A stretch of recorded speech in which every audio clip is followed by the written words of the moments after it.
And once again, today's topic is empowering the next generation workforce and really the role that AI is having in doing that. So I want to start off with why we care about this, or is this a real issue? You guys are all here today, I think, because you acknowledge that this is a real issue.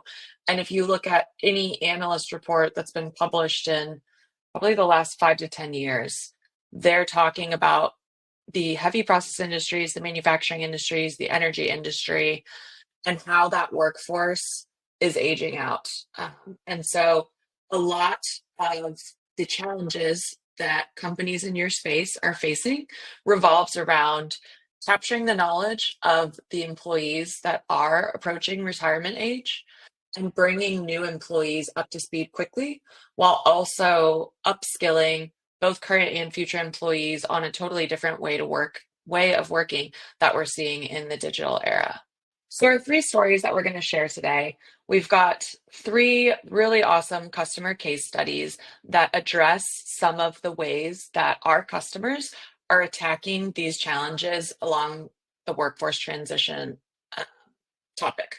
So we've got first up, Big West Oil, and this focuses really on how they're using AI for employee upskilling and onboarding of frontline personnel specifically. We've got Citgo, and they're talking about cross-functional collaboration amongst teams like operations, process engineering, process technical, planning and economics, etc. And then Oxbow will wrap us up today, and their topic is all about capturing the institutional knowledge of that 30 plus year operator who's approaching retirement age. Now we'll go ahead and start with the case studies. Our first case study today focuses on employee upskilling and onboarding at Big West Oil. So I've got Solution Manager Dan Whitcomb joining me today. Dan, will you start off by just giving me a little bit of information about you and your background as well as your role as a Solution Manager at Immubit? Sure thing. I'm Dan Whitcomb. Like you said, I'm a solution manager at Immubit, and I work with Big West Oil. I bring about 7 years of experience in the refining and chemical spaces, spanning process engineering, project engineering, advanced process control, and artificial intelligence optimization. So Dan, you worked in a plant before joining this software company. Were you seeing what the analyst firms are claiming with regards to difficulty attracting talent and retaining institutional knowledge with employees retiring or hopping from role to role, either internally or to company? Yes, definitely. Back when I used to work on site, I definitely saw a lot of people retiring and maybe not as many people in my age group joining the industry. What I especially saw was a lot of people just coming out of college would stick around for maybe a couple of years, but then either look for a new job at a different company or roll over into an entirely new industry. And I think that that is a very common thing industry-wide with people in my age group. So let's get into some of the background of Big West Oil and your work with them. And let's talk about what Immubit's been doing with them, how they got to the point of working with Immubit for closed loop optimization, and then how they got to where they are today with their use of AI in the organization. Right. So Big West, the leadership at Big West Oil, they have a lot of interest in modernizing the technology that they use on site, as well as modernizing their workforce. And we have been a key component for them in achieving that. We have a great relationship with Big West Oil. Up till now, we've been able to implement 6 closed loop optimization models. And what we've really been exploring with them lately is how we can deliver other solutions for them that apply our AI technology in order to help them not just on the closed loop optimization side of the equation, but more on the workforce modernization side. So one thing that Big West Oil has had on their wish list for quite a while is an operator training simulator. And those as an independent solution can be quite pricey, and they're not always necessarily top of the list in terms of priority, but we determined on our end that this was something that we could actually deliver with them because looking at our process optimization simulators, we realized, well, we essentially have already created this tool, and the transition from taking that to something that a tool that we just trained in order to optimize their process in real time and making it an offline training simulator with real time, with real data from their unit's history, that is actually a fairly trivial transition for us. And so we were able to, from inception of that idea, we were able to quickly turn around and deliver a product for them that helps them achieve that goal of having a operator training simulator. It's interesting that they've taken their closed loop optimization control solution and completely transformed that into an operator training program. Can you talk a little bit about what aspects of the Immubit models make them suitable for this? What's really unique about Immubit, the Immubit models, is that they are actually trained on our clients' historical data. There's nothing made up about anything in there. All the process relationships are learned, not just defined. We don't tell the model, hey, this is your gain between X MV and X controlled variable, and Y controlled variable. It's really just the data is fed into our technology, and it learns the relationships and is able to replicate episodes from history. So there's not a lot of manufacturing that needs to be done to create these simulations or these scenarios for the simulator. You just go back in time and find the episode that you want to replicate, and it's practically all set up for you. So as an example, you can show a time when reflux control dropped out on their debutanizer, and you don't have to just manufacture some scenario from that. You can actually go back and find a scenario where that happened, and you can see the consequences of that as if it's happening in real time and have the operator learn how to deal with that. So how did this idea really come to be? Was it Big West that had the idea, or was it Immubit that brought it to Big West? It really came from the Big West team. Their operations supervisor and site champion have really been heavily involved with the collaboration with our team, and they were looking at our technology and looking at kind of their internal priorities and trying to dig down on whether there was anything that we could do to help them with their priorities outside of closed loop optimization. And the one that they really identified on their end was this operator training. Like I said, it was something that has been on their wish list for quite a while. And just looking at our offline simulator, it just seemed like a natural application for that technology. And so they took the idea to us, and we were really just there to connect the dots between the idea and then the implementation. So what started off as an idea between a couple of folks at a customer has really spawned this entire new use of the Immubit technology. Can you tell me a little bit more about where Big West is in their operator training program today and where they're thinking about going?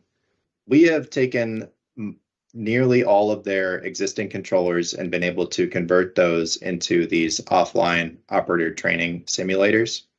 And they have created 40 new users out of their operations group, including both field operators who are interested and the board operators. And we are working on creating fully comprehensive scenarios within all of these. I believe for a couple of these simulators, we have completed that task. And eventually they are going to be fully incorporated within their training schedule.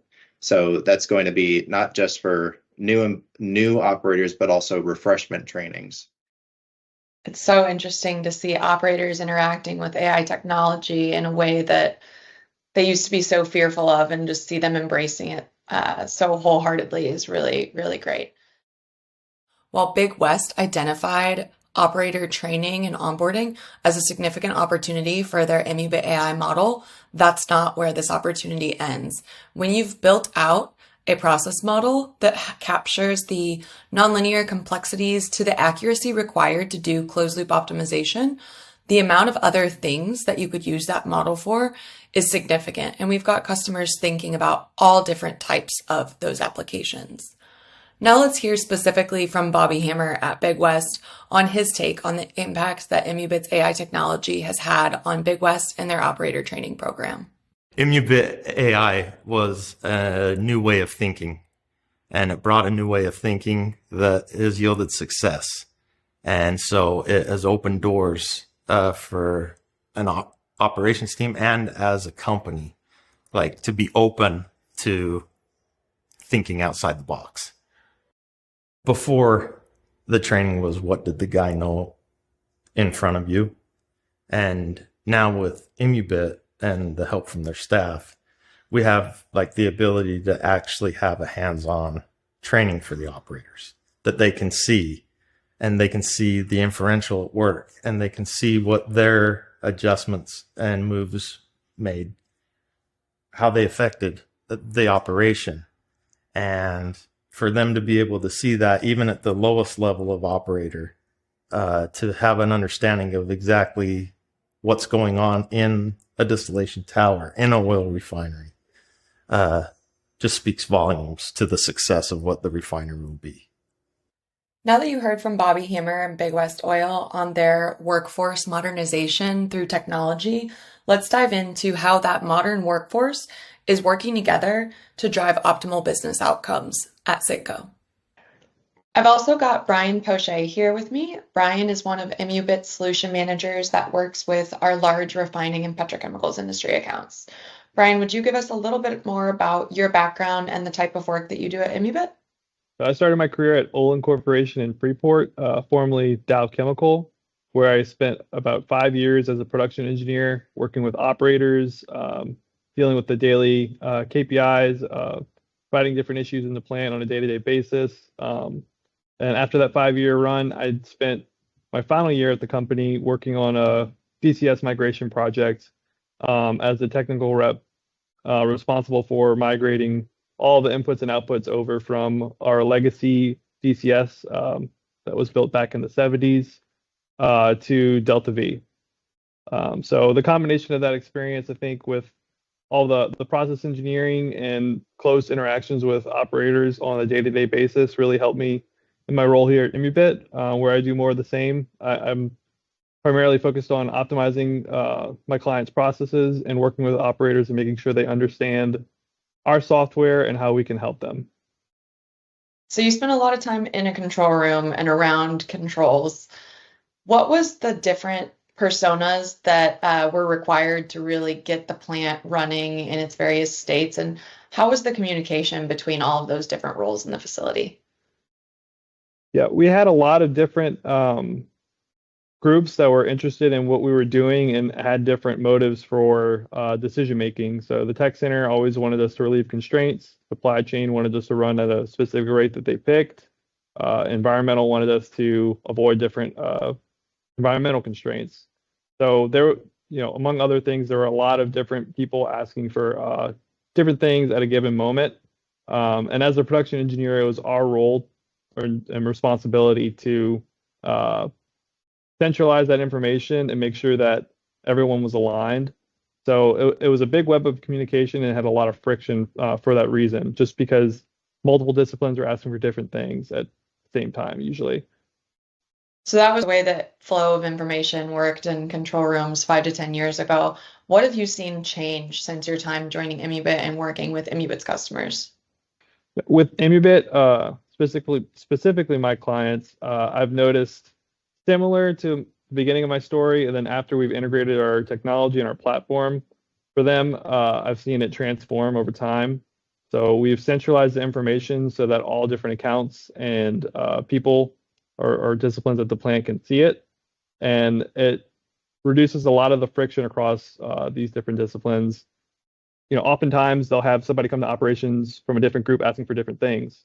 So maybe logistics wants them to cut rate because of a downstream constraint, but planning and economics wants to run rate because that's the most favorable thing to do that day. It would often lead to confusion for the operators.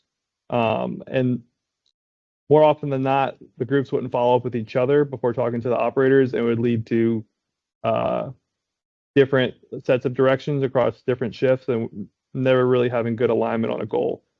So having all that information centralized on the platform so we could see the key constraints that we're running up against and have a smooth transition between shifts and standardized control plan really helped them get rid of information silos so that they can all centralize and move forward as a team rather than pull the operations team in multiple different directions. It seems like there's been a really dramatic shift in the way that people in these refineries and petrochemical plants are working together to make decisions around production optimization. Can you talk a little bit about what types of cultural change this required, or what types of support or process that the Immubit Solution Manager delivery team is providing to customers to help enable this change? It really took exposing the inefficiencies and letting them realize that there were information silos down at the refinery. So once they were able to centralize the information and talk and communicate with less friction, it was a lot easier to steer the ship in the right direction that they all wanted to go without having different opinions. Any other interesting or surprising interactions that you've seen the software facilitate or kind of initiate between different teams working together? Yeah, we've recently had a different situation where the planning economics group had their own linear program suggest one solution for optimizing the plant, and our model had a nuanced approach at what they were driving towards. So the LP suggested that they would move feed over riser, and our model largely agreed with that, but it didn't consider, or the LP rather didn't consider the existing process constraints that they had.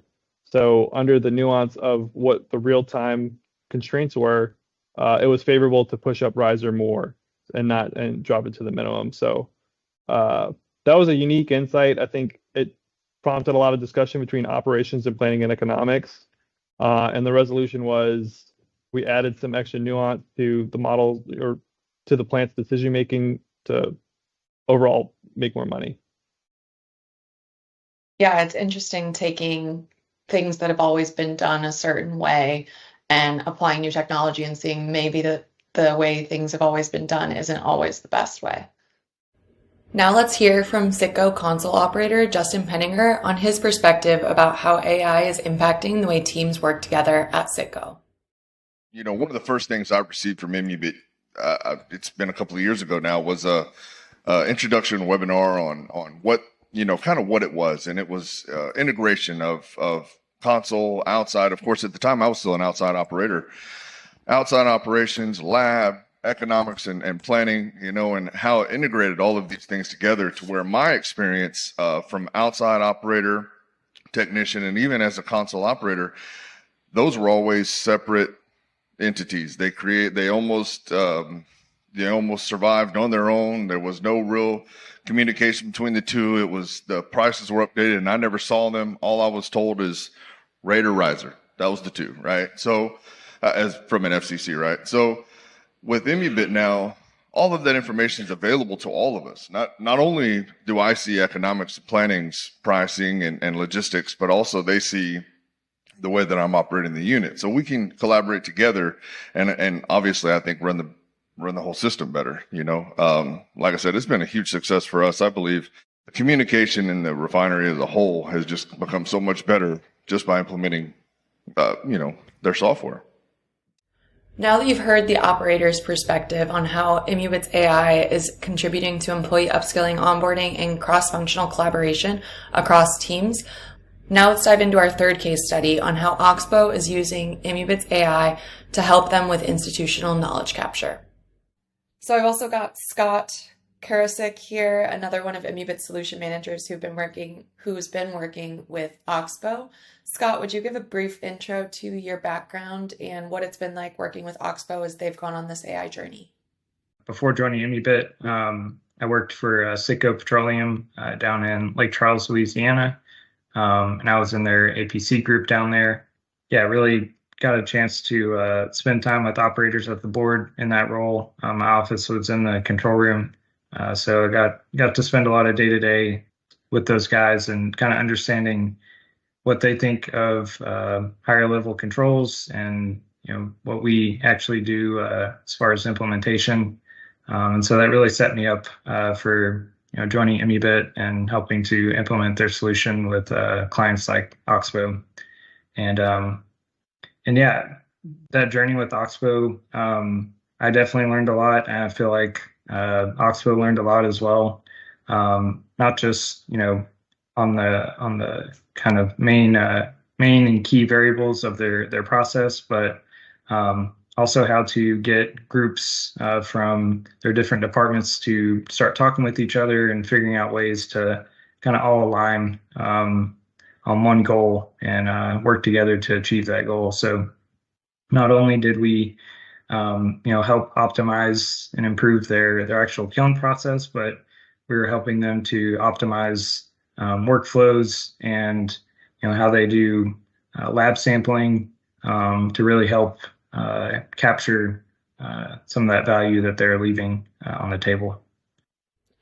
So it's really awesome that Oxbow has had good interaction between operators and this type of technology.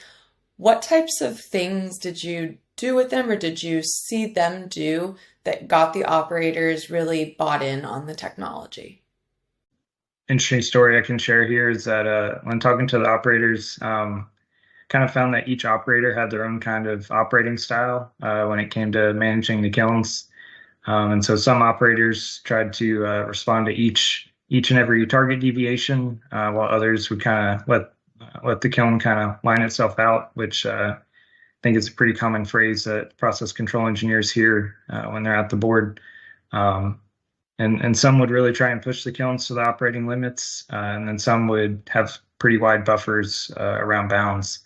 And so I think the advantage that I saw, and I think they kind of understood as well, is that using Immubit's solution is that it would kind of give them and Oxbow a chance to standardize their operating strategy, for their new operators to learn on. And I definitely think each operator still has some nuanced ways that they operate the kiln. But I think it gives Oxbow a better shot at having consistent operation from shift to shift. Yeah, it's awesome to see them learning not only from each other, but from technology and from history. So let's talk a little bit more about capturing that historical institutional knowledge from the employees that are retiring. How is Oxbow using Immubit as part of their knowledge capture and retention practices? When you're looking to replace retiring operators, for customers like Oxbow, you would typically pull trainees from a field operator pool. I think that was their approach. And so getting them up to speed just on how the software and the tools work, and then also how to interface with their DCS system, that's a challenge in itself. But then, put on top of that, learning the best way to operate the kilns, and then accelerating that timeline to, backfill a spot, that makes it even harder. And then, you're shadowing existing operators to get a feel for, how to operate. And that can be time consuming, and, at times you're distracting that seasoned operator, and it, places more stress on them during the training period. So I think all of those reasons were top of mind when we started exploring the use of Immubit's solution for operator training with Oxbow. And yeah, it really gives them a place to go and learn. You're going to be learning offline, so no impact to the current process.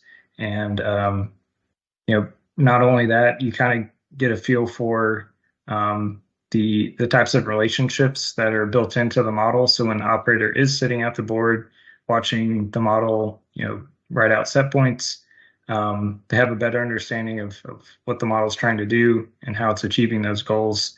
And they get more comfortable with having it turned on, and they just get a better feel for what's happening out there.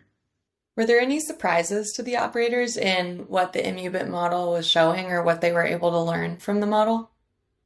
We did have one really interesting thing pop out at us while we were doing our initial training on our model, and that was the relationship between primary air and burn zone temperature in the kiln.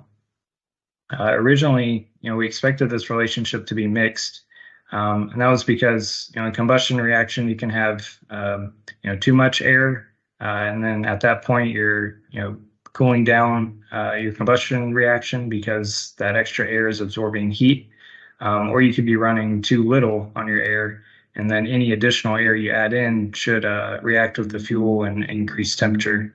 And what we found was that the relationship over the 2 or 3 years of data that we were training on was entirely negative, meaning anytime the operators added primary air to the kiln, it was cooling it down. And that was definitely a shift for them and for our team to see where we might be where we might have opportunities to improve the kiln operation. And so you can imagine if you have too much excess air all the time, you're adding extra fuel to the kiln.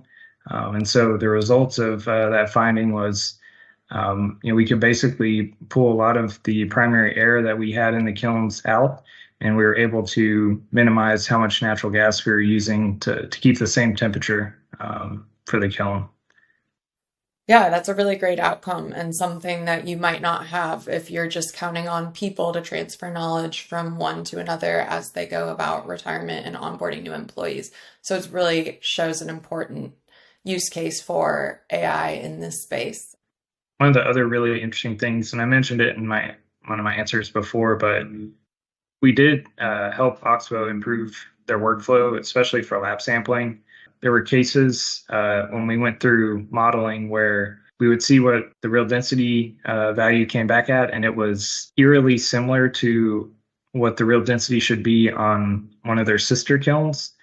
And so what we ended up finding was that there was certain times where samples between the kilns ended up being swapped, and we found that out through our inferential training and just seeing things that didn't quite line up to our expectations. And so the results of that finding was they implemented like a whole new sampling, like a labeling structure, and a whole process to help keep those samples segregated. And I think just even that helped them make better optimization decisions on their kilns because they were going off of actual true information and not information from another kiln. That was really cool that we helped out in ways that we weren't even expecting. Yeah, and I think that's one of the common threads throughout some of the different stories we've heard today is, you come in with an AI project to address a specific use case, and it turns out when you've got an AI model of the caliber to do closed loop control and optimization, it's actually able to tell you so much more about your process than you even thought at the onset. And I also find like in doing these implementations, I'm coming into the project and I want to know details about pretty much everything. And what you end up finding is that one department has some things that they know they need to do better, or they need to work on, and another department has their own. And so I get a chance to talk to each of those people and end up connecting the dots to help fix those solutions or fix those problems that are causing heartburn across the organization. And the details definitely do matter. Oxbow has support from the highest levels of the organization on their use of AI, not only for closed loop process optimization, but also for workforce transformation and knowledge capture and retention. Now let's hear from Chris Kisselweir, their VP of Manufacturing Systems and Data Analytics. Some of the challenges we had at Oxbow prior to implementing AI was that all of our kiln control was based on operator experience. And that's excellent, except when you have 30-year employees leaving the company and you're left with new employees that don't have this long history. So we're really looking to fill that gap and allow new employees to be just as effective as the previous employees.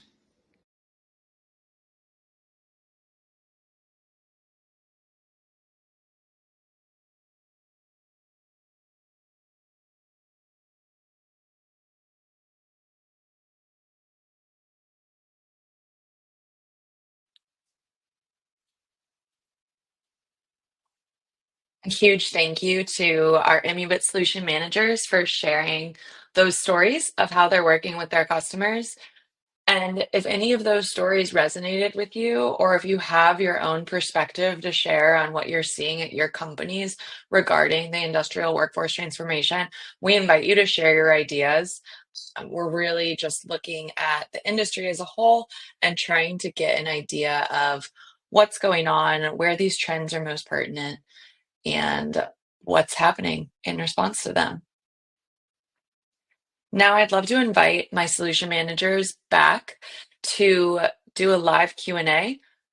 So a reminder that you can submit audience questions through the questions console in the bottom right hand of the Livestorm application, and you can do that at any point in time. We'll get started with a couple of questions that have come in, and I'm going to start with Brian. Brian, this is a question regarding how Immubit works with planning and economic teams in organizations, and in what ways has Immubit been able to not only bridge the gap between planning and economics and operations, but also how they've been able to, as Immubit and the solution management team, work with the planning and economics team on these projects. Yeah, so we typically take their inputs and apply it to our model, and then we let them compare their linear program to us. So we'll have a weekly cadence where we'll touch base and send reports on that. But generally speaking, with all the different disciplines, we're able to give them a feedback loop that they didn't have in the past. So all the different disciplines will have their inputs, and the model gives an output, and there's something to discuss there rather than, bouncing things around that don't have a good feedback response for them to iterate on. And a follow-up question on that. What about the Immubit technology specifically has mitigated some of the friction you talked about in the communication channels between stakeholders?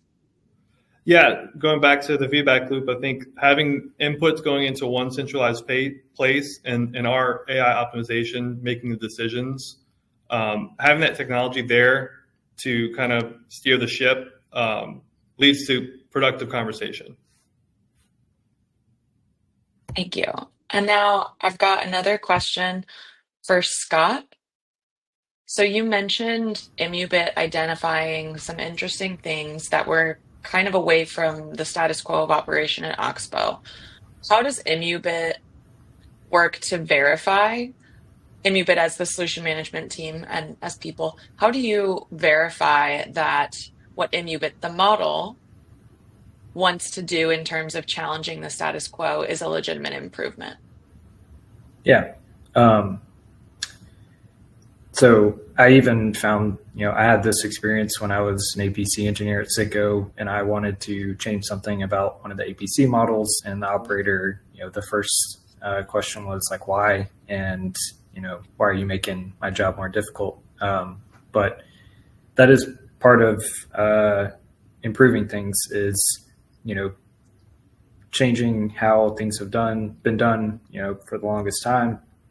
And I would say the main thing that we did or that we do when we implement is we really let the data drive the decision. And so I'm not going to come to a client and say, hey, I think we should change this part of your process without having a solid foundation in the data that says that, something is occurring and we should, do something about it. So I would say that's like the most important thing is having the data to back up the decision. And that's what Oxbow, I think, really appreciated about us was, a lot of times you'll work with process consultants and you get some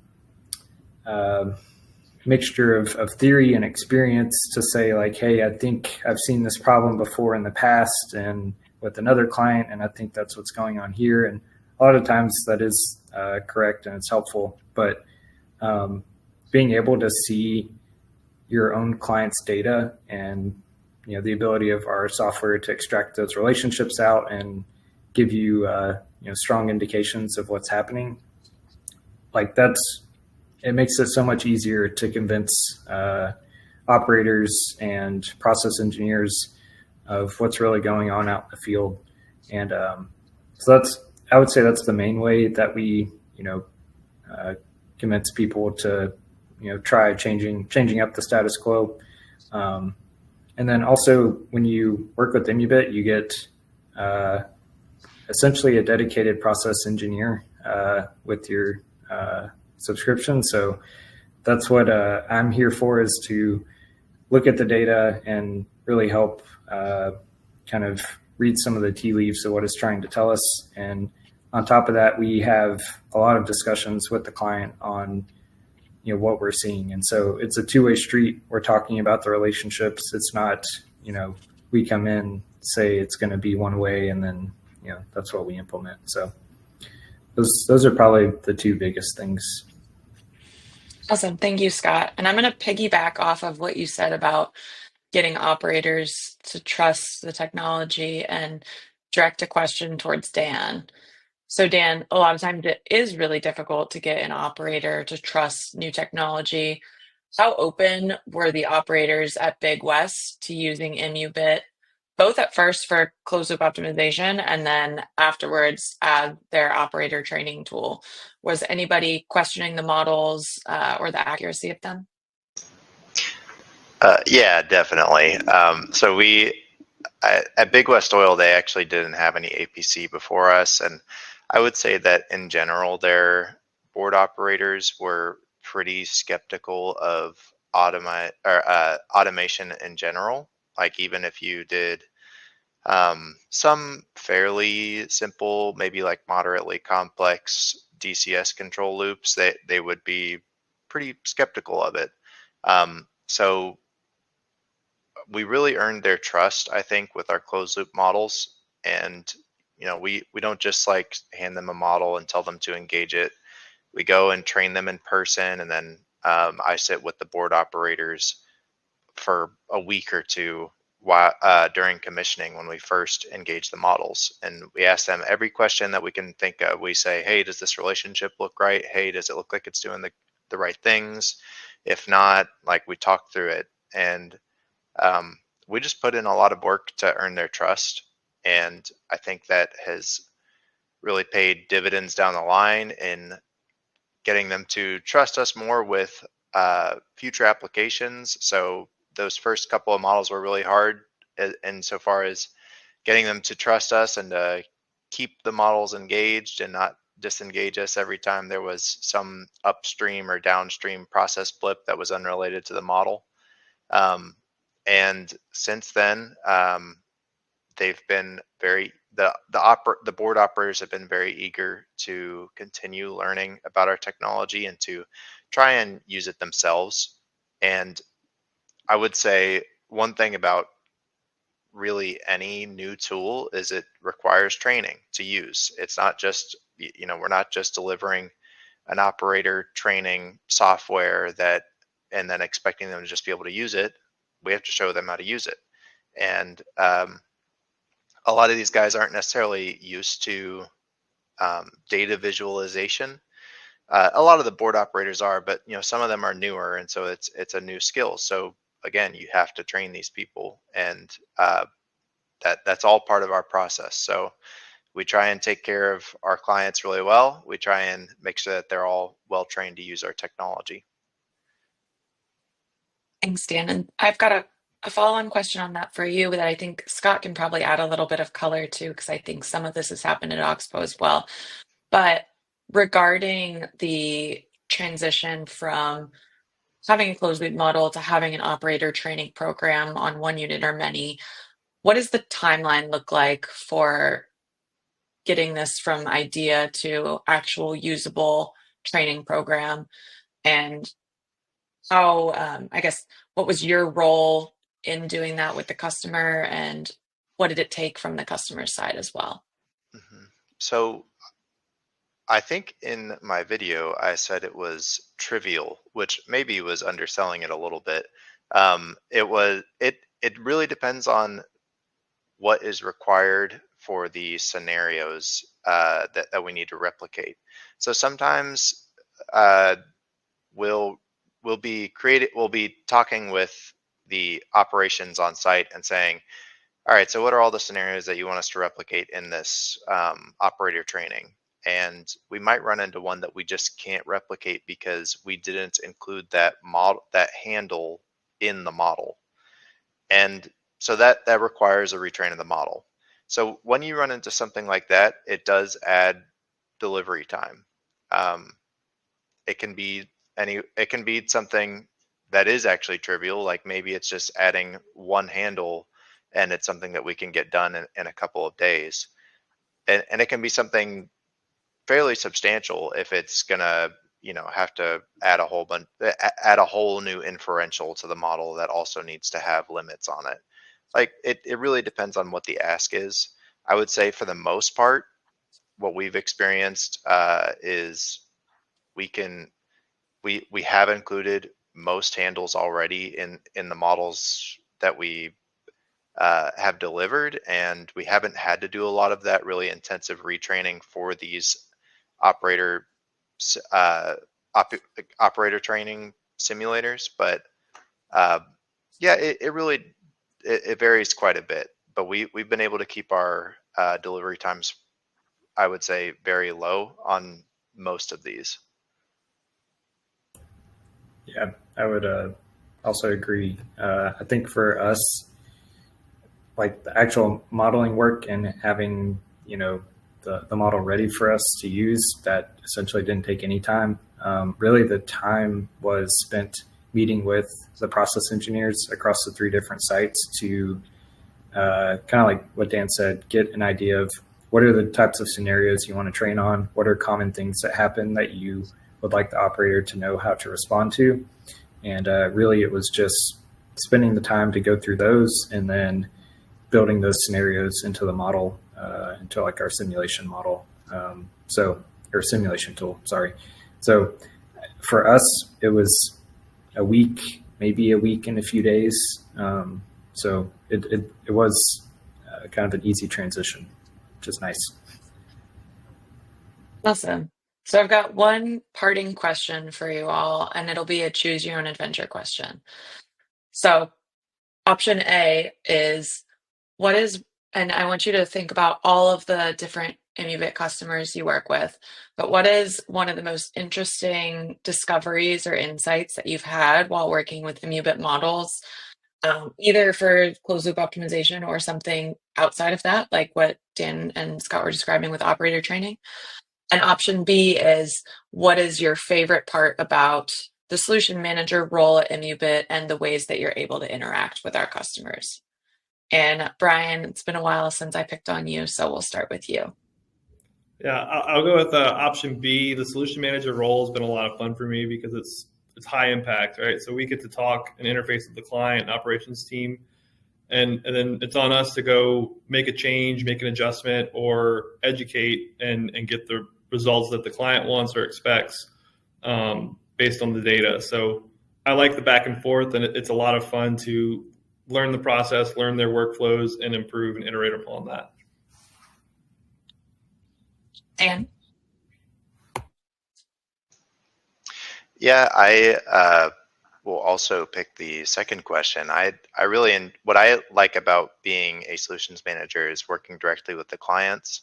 I especially like working with operations and just getting their ideas on like how they currently run their processes, and then seeing if I can help them to improve those processes at all. And I really enjoy optimizing systems. So getting to go on site, sit with the operators, sit with the process engineers, and work through a problem, especially if it's if I'm proposing some brand new solution or proposing upending their current optimization strategy for one that I think is, or one that actually the model based on the unit economics thinks is the optimal solution, and really hashing through those details I find very enjoyable. All right, Scott, you've had the longest time to think about it. Will you go with option A? I will actually go with both. So just real quick on option B, I really like the solution manager role in that I get to, see different sites, so different technologies and different types of units in the refining space, but also outside of refining, which, when I started, I imagined I was going to be a refinery engineer for my entire career. So that's really cool. And then also just getting to see company cultures and just see, like at some companies, the collaboration is really strong and thriving, and at others, like there's opportunities for us to really help and improve that. So those are two cool things about the role. For option A, another, I think, really interesting thing that we learned at the Oxbow site is how much that their main product spec that they try and control their process to. We built an inferential for that, and for the longest time, the site knew that burn zone temperature in the kiln was kind of the biggest important input for predicting real density. But one thing that we explored when we built the inferential was we had lab data on their feed and what they're actually putting into the kiln. And we found there were two inputs that were really quite important to what the actual real density ended up being at the end of the kiln. And it got to be that the inferential was so accurate that anytime we did have a lab sample that was really off from the inferential, it got to the point where operations and the process engineers were like, okay, we think there's something wrong with the lab and not necessarily the inferential. And so they would go and retest it and find out that they didn't let the sample dry long enough, or in some cases, like what I talked about, samples got swapped. And so those are some, other interesting learnings that we got out of the project. And we even had cases where, they learned that the feed, they use a mixture of different cokes to feed the kiln. And they found that, sometimes the mixtures were off, and they had to go back and adjust those so that the feed qualities were within, typical ranges. So a lot of just really interesting things across all of the process that you learn when you start looking at all the details. So, and like you said, the details matter. They do. Very important. Well, thank you so much for our Immubit solution managers, for joining me today and letting me interview them and pick their brains on some of the things that they're experiencing with their clients. You've got their contact information on this slide in case you want to reach out to them individually. And I will just close with one more plug for sharing your experience with this workforce transition that we're going through. If you've got 2 minutes, you can click on the survey, and I think you might even get a free t-shirt out of it. So with that, have a great day, everyone. And thank you again for joining us.